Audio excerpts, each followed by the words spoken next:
My duties as maid of honor cost me €2,700, but I wasn't in a single photo. Then one of the groomsmen, Daniel, asked me if I wanted to skip the wedding altogether and just have dinner with him. And suddenly, Sophie, the bride, announced to everyone that I was her inseparable sister. 6 months ago, Sophie, my best friend from high school, asked me to be her maid of honor with expensive wine and happy tears. Since then, I've been planning the wedding of her dreams, while she kept posting photos of dress shopping and cake tastings that I was somehow never invited to. On the morning of the rehearsal at the country club, I was hauling centerpieces out of my car while Sophie and her 5 bridesmaids sipped champagne and got manicures. I found them later taking photos in matching silk robes, the ones I paid for months ago but never received. Sophie glanced at me, gave a vague hello, and turned back to the photographer who captured every moment for Instagram, except for me. During rehearsal, Sophie practiced her grand entrance with all the bridesmaids having their own choreographed moments except mine. When it was my turn, she just said, "We'll figure it out tomorrow." The photographer kept pushing me to the edge of shots or told me to adjust Sophie's train instead of standing in the frame. Apparently, odd numbers ruined the composition. At dinner, my place card was stuck at the relatives' table far from the bridal party. They laughed about memories from the Nashville bachelorette trip I had paid for but never got to attend because someone forgot to book my flight. Daniel, the groomsman I was paired with, found me stuck between Sophie's drunk uncle ranting about his 3rd divorce and a great aunt asking why a pretty girl like me wasn't married yet. Daniel dragged over a chair and said loudly that leaving the real maid of honor out of the celebration seemed like pretty bad karma for a wedding supposedly about loyalty and friendship. For the first time all night, Sophie actually looked at me instead of through me. Daniel turned out to be genuinely kind. He ran a nonprofit teaching robotics to kids, and he'd read all the books I loved, books Sophie always dismissed as boring. When he asked about my friendship with her,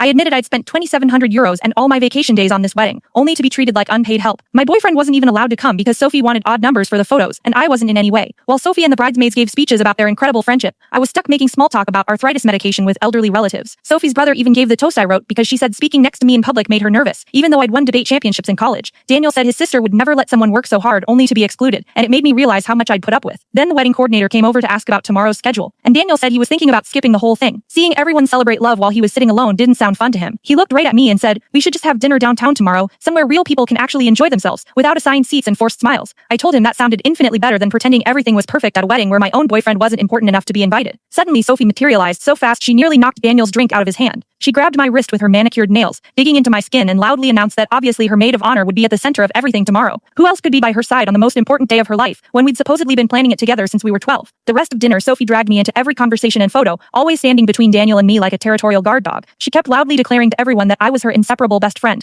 practically her sister, even though those same people had just watched her ignore me for hours. She insisted we leave immediately to review tomorrow's schedule, even though I had sent her a color-coded timetable weeks ago that she never opened. Sophie pushed me out toward the parking lot, lecturing me about how the maid of honor had critical responsibilities that couldn't wait another minute. Daniel called out that he'd see me at the ceremony, while Sophie's grip tightened hard enough to leave bruises. She sneered that being maid of honor meant focusing entirely on her, not flirting with random men at her wedding events, or trying to get attention during the rehearsal. Out in the lot, with tears threatening to ruin her mascara, Sophie demanded to know how I could humiliate her by going after a groomsman when my only job was to focus on her needs. I looked her in the eye and said, "Daniel's gay, Sophie, remember. You're the one who told him he couldn't bring his boyfriend, just like you told me I couldn't bring mine." Her mouth opened and closed like a fish gasping for air.